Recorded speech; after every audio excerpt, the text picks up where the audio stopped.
You can make life-changing money in crypto, but you can also lose life-changing money in crypto. The difference is, winners understand a few key principles that sets them apart. When you're dealing with money, you never want to guess when it's time to buy or sell. There are indicators you can use that can tell you what's going on. I'm going to say this now. Nothing in this video is financial advice. This is just to make you aware of different strategies. First things first, crypto follows a 4-year market cycle. 2 years of going up, 2 years of going down. This revolves around the Bitcoin halving, but that's a topic for another video. The first thing you have to understand is the macro trend, which is which direction the market is going for the foreseeable future. Is the market going up this year or is it going down? The crypto market is broken into 2 phases, an uptrend or bull market and a downtrend or bear market. Each lasts 2 years. An uptrend is characterized by increasing prices with occasional dips. A downtrend is the opposite, decreasing prices with occasional jumps. During an uptrend, the market has higher highs and higher lows. During a downtrend, a market has lower highs and lower lows. You want to buy during an uptrend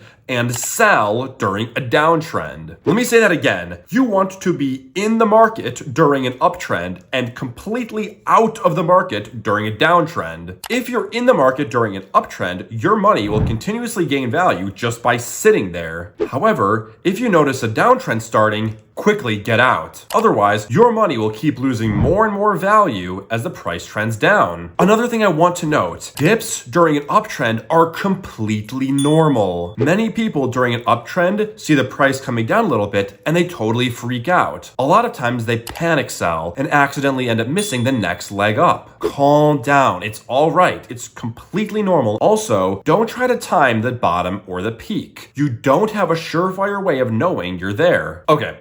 To illustrate all of this, let's play a little game. Here's a graph of a market over time. Remember, in real life, the graph is revealed 1 point at a time, and you can't know the future. The question is, when do you sell? A, B, C, D, or E? If you sold at C, you're lucky. If you sold at D, you're smart. If you sold at C, you happened to be right, but you could have missed the next leg up if the market actually looked like this. You didn't know the future. The investor who sold at D noticed the trend reversal, a lower low and a lower high. This signals the start of the bear market and tells them it's time to sell. Just so you see it, this is Bitcoin's current chart. Notice the higher highs and the higher lows. This means we're in an uptrend. Okay, so now we can identify whether the price is going up for a while or going down for a while. What is the next key principle? We are in an uptrend. There are 2 ways we can play this, passive investing or active investing. Before I explain what these mean, I want you to know that both of these are great options. You can do either. It depends on your risk tolerance and what you're comfortable with. Passive investors buy in as soon as they notice the uptrend. They buy in, sit, and just wait. They sit through every dip and every pump. But as soon as they notice the start of the downtrend, that's when they sell everything. Passive investors buy once and sell once. Conversely, active investors try to play the dips a little bit more. During an uptrend, it's typical for there to be a few big dips. So active investors will try to sell right before a dip and buy during the dip. Guys, look at me. Active investing is not day trading. Don't day trade. I'm being serious. 95% of you will lose. I don't care how confident you are. I don't care how genius your influencer is. Don't do it. Subscribe instead.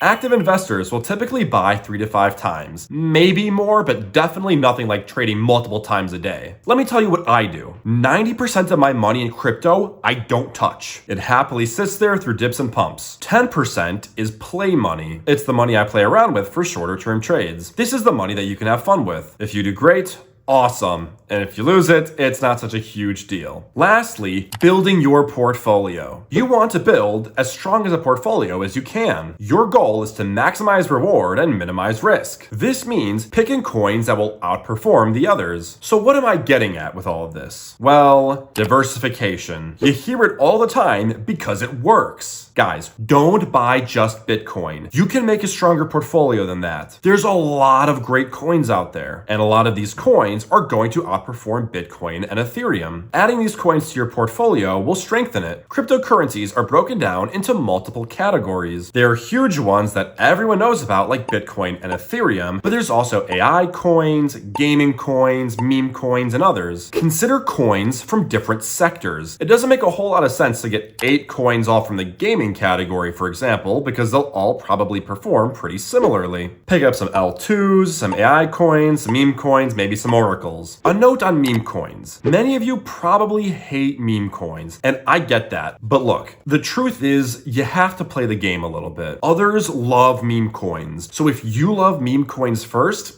you're a winner. I used to be super against meme coins, but I've kind of come around a little bit, and now I always designate at least a small part of my portfolio for them. You just gotta play the game. Keep in mind, Bitcoin is the lowest risk, lowest reward coin. Other coins have much more potential for upward movement. Just something to remember. And guys, scams exist. It's just the reality. If you want to totally protect yourself against the possibility of buying scam coins, stay within the top 100 popular coins. Those are all totally good. And a final note. There's a lot of people who kind of want to buy and hold Bitcoin for the next 5 to 10 years without selling. I get that, and I used to think that too. But the truth is, you gotta play the game. Crypto bear markets are nasty. When crypto bleeds, it bleeds hard. So if you can avoid a 60% dip, you should try to. Sell, wait a year, and then put it back in. You know, why not? But crypto nerd, what will Bitcoin's peak price be? How much longer is the uptrend? Can we still 5x our portfolio? Guys, there are indicators we can use like the MVRV, for example, that can tell us where we are and what to do. We can answer these questions using data-driven metrics that give us insight into the future and top of the market. Guys, subscribe because I'm going to cover these indicators in the next video. I'm Crypto Nerd. If you want to discuss Bitcoin and cryptocurrency, schedule a call with me at thecryptonerd.net. I hope I helped. Thanks for watching, guys.